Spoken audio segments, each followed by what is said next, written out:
সুপ্রিয় সুধী, যে যেখান থেকে দেখছেন সবাইকে জানাচ্ছি অনেক অনেক প্রীতি ও শুভেচ্ছা।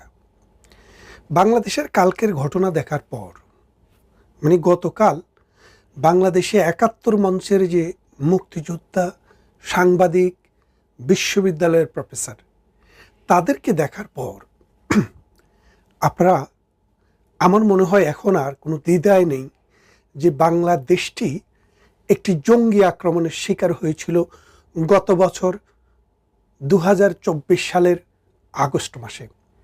অর্থাৎ আমেরিকা অর্থ দিয়ে, ইরান থেকে অর্থ গিয়ে এবং তাদের সাথে টার্কি থেকে অর্থ গিয়ে এই এক বিশাল অর্থ, দুদিক থেকে আমেরিকার স্বার্থ ছিল বাংলাদেশের ভূখণ্ডটাকে নিজেরা ব্যবহার করার উপযোগী করে তুলতে হলে জঙ্গি নাটক খেলতে হবে।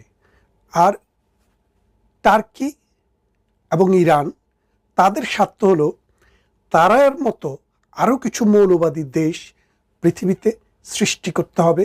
কারণ এক শিয়াল যদি বলে হুক্কা হুয়া, তাহলে কেয়া হুয়া বলার জন্য মৌলবাদী গোছের কিছু রাষ্ট্র পৃথিবীতে থাকতে হবে। এবং বাংলাদেশ হচ্ছে মৌলবাদের উর্বর ভূমি।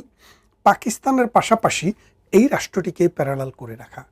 এখানে অনেক রাজনৈতিক খেলা আছে। যদি এক ভিডিওতে অত কিছু বলতে যাই, সেটা আসলে ভিডিও না হয়ে এটা মহাকাব্য হয়ে যাবে। তো মহাকাব্য তৈরি করতে চাই না। আপনাদেরকে যে কথাটি বলতে চাই, গতকালকে মুক্তিযোদ্ধা মঞ্চ পুলিশ প্রশাসনের কাছ থেকে অনুমতি নিয়ে এই সভাটি করছিলেন। তাদের এই সভাতে জামায়াতে ইসলামের ফান্ডারা, শিবিরের গুন্ডারা, ৭১-এর ঘাতক, দালাল, রাজাকার, আলবদর, আল শামসদের পুত্র